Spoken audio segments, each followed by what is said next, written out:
I have pretty much no idea where this is going to go, but I figured I'd try something different. Because fuck, I have no viewers anyway, and what's it going to harm? I could fart on camera all day long, and fuck knows that it ain't going to matter.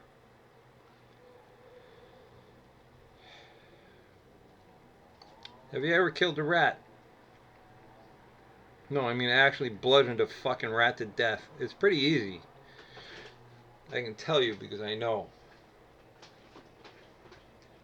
I worked in restaurants for 12 years, and it was a funny sort of situation where I'm going to try and keep this right around 20 minutes. It's a funny situation where um, you never really saw them during the day unless you worked at a place that was seriously infested, and most people ate at them.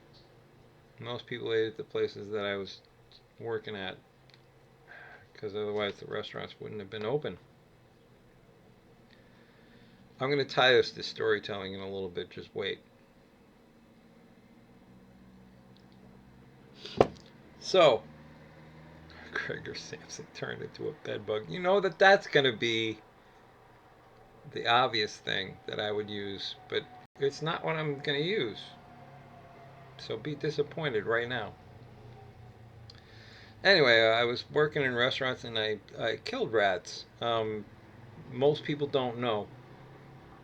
That's because most people don't fucking try and learn.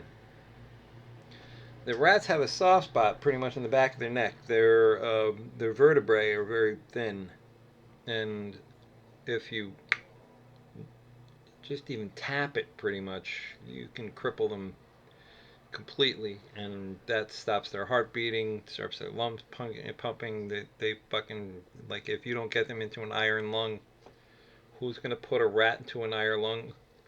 Jesus Christ! If I have to figure that out for you, some of you people really have to be imbeciles.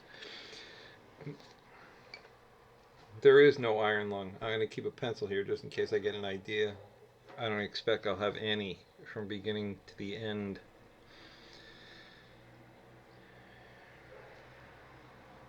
So, I once killed a rat with a pool cue, and it was sort of interesting. I didn't expect to do it, didn't think it would happen.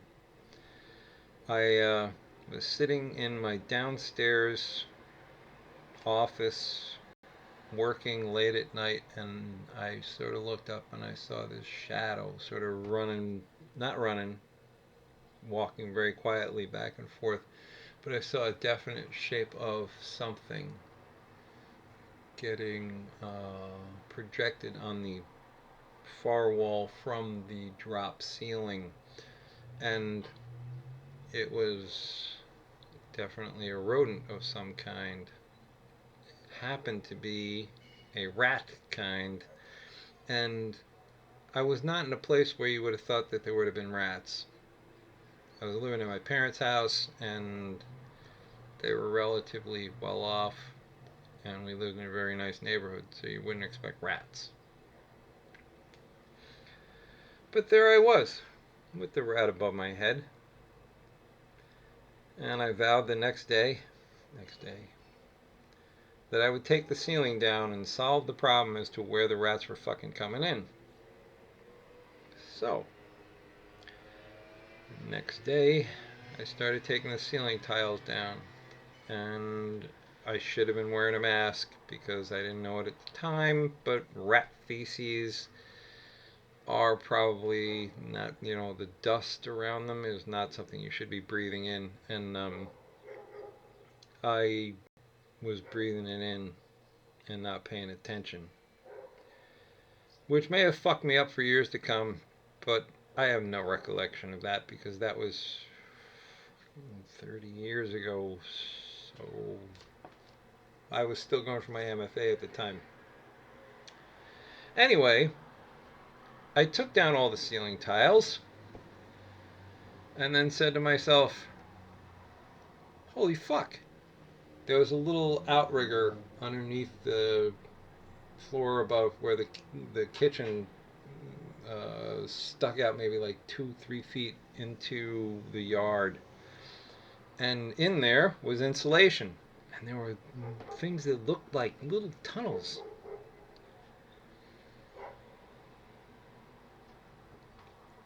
So I started taking the insulation out, one piece at a time. As I was taking the insulation out, I had a bag down underneath me there so that I could take the insulation into the bag. I was rolling up the insulation because, and I think I probably had gloves on, because if you know what insulation is, it's that fibrous, what do you call it, fiberglass, and it's really not very nice to touch. So I was holding on to the paper as much as I could and rolling the damn thing up, and I put the first one down, and there are about like 4 more to go, and because they're only like 2 feet wide, foot and a half. I don't know. Don't dude, fucking look up architecture and figure it out for me. I have no idea. And I started rolling up the second one, and I don't know what told me, but as I'm rolling the damn thing, you can't see my fingers. As I'm rolling the damn thing up,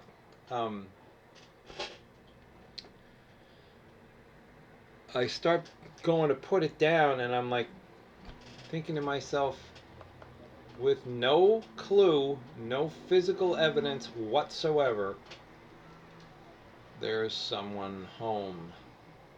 And I didn't mean upstairs, like my grandparents lived there, my mom lived there, the other siblings may have been there at any point, but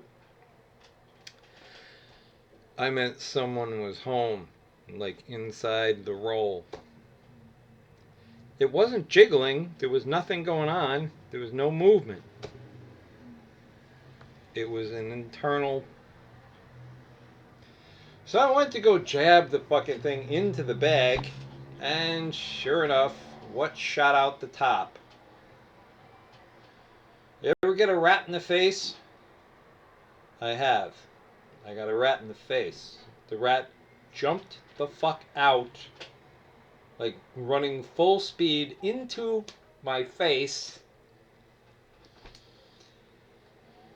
And you never want to be that close to a rat ever in your entire life, unless you happen to have one as a pet and you're one of those fucking nuts-ass people that likes rats. I happen to hate rats. I think they're akin to lobsters, which also should be killed because they're good eating. On the other hand, rats have the big problem, big problem with rats, is that they're not good eating. As far as I know, I refuse to eat one. They live in filth and they're horrible, horrible, horrible, horrible animals. So are lobsters, but I don't see it as much. Anyway, the rat jumps out, hits me in the face, and goes scurrying into the corner. I don't know what the fuck I picked up. Something close by. I think it was a shoebox. The rat's jumping up and down on this shelf of things that used to be my childhood games, and I like see the fucking thing in the closet, and I go like whack, and I hit the rat with the shoebox.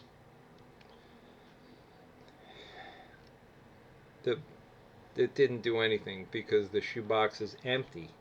It's got 4 sides and a bottom, and the bottom was in my hand. So I call my friend. Yo, Luke. I'm really in a panic right now. I have this fucking rat trapped in a shoebox in the closet, and you happen to be next to my phone. My phone was right there in the closet door. It was actually in the door frame.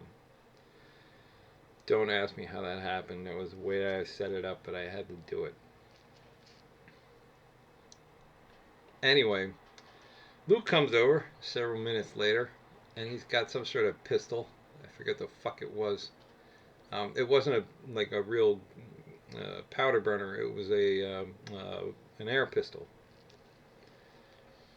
And he said, "Move your hands." So here I am playing fucking William Tell with my hands, and Luke plasters a couple shots in the thing, and the fucking rat gets completely out of its mind, of course, and ducking everything apparently because it was just like, how you say, shapeshifter, or that guy in that movie. What's his name? The fucking guy who could dodge bullets. I can't remember everything as I go along through life. It just is impossible.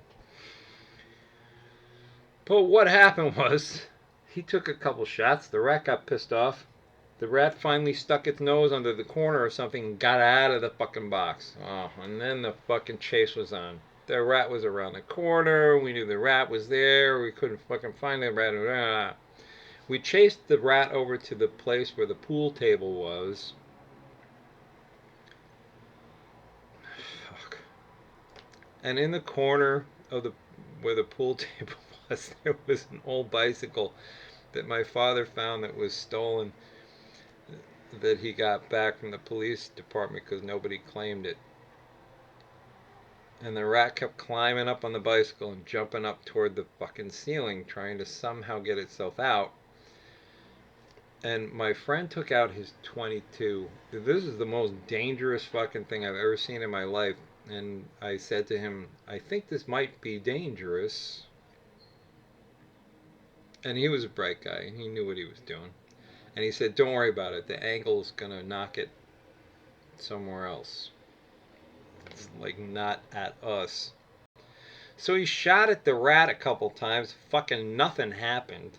He missed the rat completely because it was jumping up and down on the bicycle. You always have a rat jumping up and down on your bicycle. It happens all the time.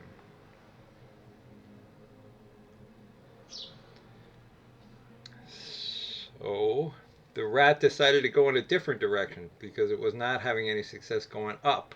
Because apparently it was not a balloon.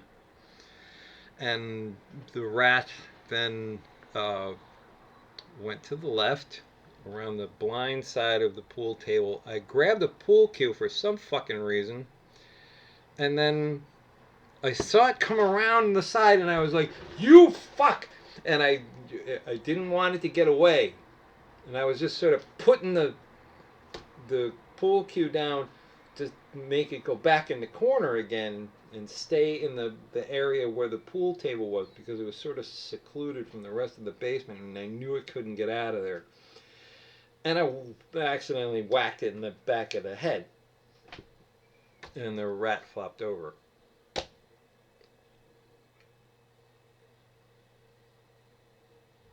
It didn't move after that. I just looked at it and I said, "Oh, come on." I said, "You can't possibly be dead." And the rat didn't talk back to me. I looked at my friend. I said, "Look, do you think it's dead?" He said, "Hit it again." I said, "I'm not sure that that's necessary."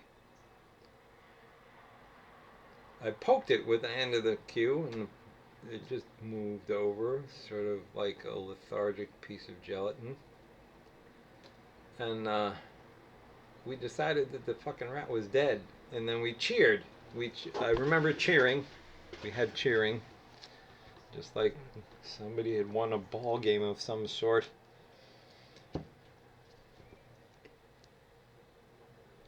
And I still had to finish taking the rest of the fucking rat shit out of the overhang and replacing the fucking... See, this is the end of the story, if you're getting it. I still had to replace all of the insulation, and I had to plug up all the spots where it could have been the fucking rats were coming in and out, so that it didn't happen again. But then I finally knew why it was that my father, my ridiculous toxicologist father, would sit up at night sometimes with an infrared light looking at the what was that little undergrowth shit that they had to put all underneath everything. They loved this one kind of fucking plant, and it just grew like fucking weeds everywhere. But they had a bird feeder right out back of the fucking kitchen window, which is where the rats ended coming in because you are paying attention. The rats used to eat the fucking bird feeders that fell on the ground.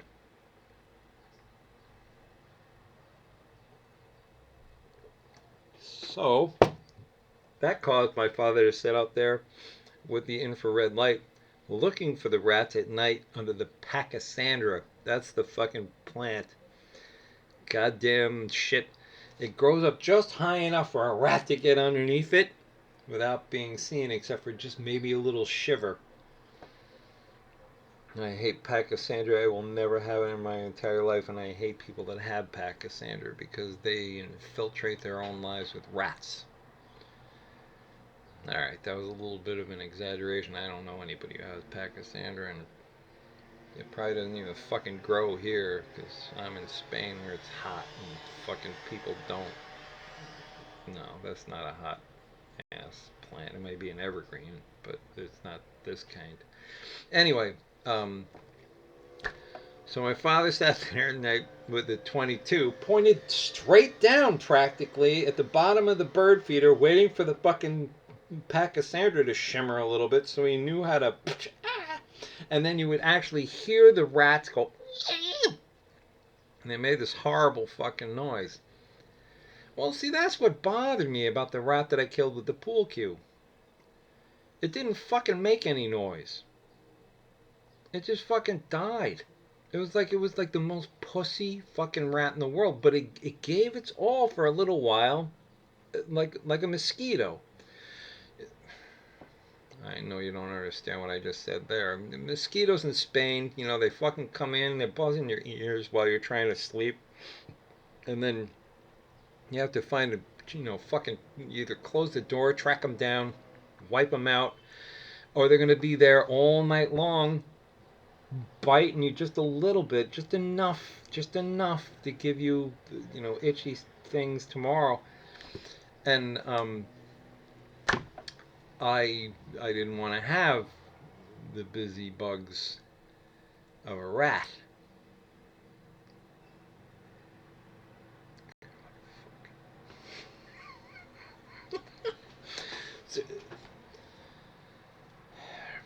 So, so, so, so I cleaned out the overhang. I put the new um, uh, formica, no, fiberglass in.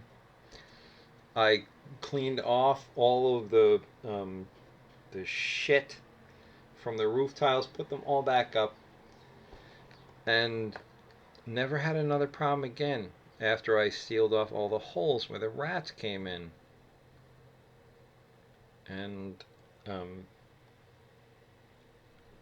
I guess the moral of the story, Aesop's fables. I guess the moral of the story is that sometimes you have to kill a rat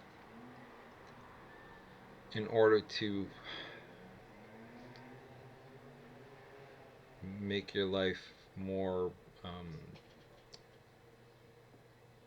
relaxed. One of the rats you people have to fucking start killing is listening to these pricks who tell you how to write and don't know what the fuck they're talking about. And how do you tell a story? You tell a story from beginning to end. You don't tell a story from the middle to the end. You don't tell it from some portion of what you wanted to tell. If anybody has a question about the story about the rats, I have many stories about rats.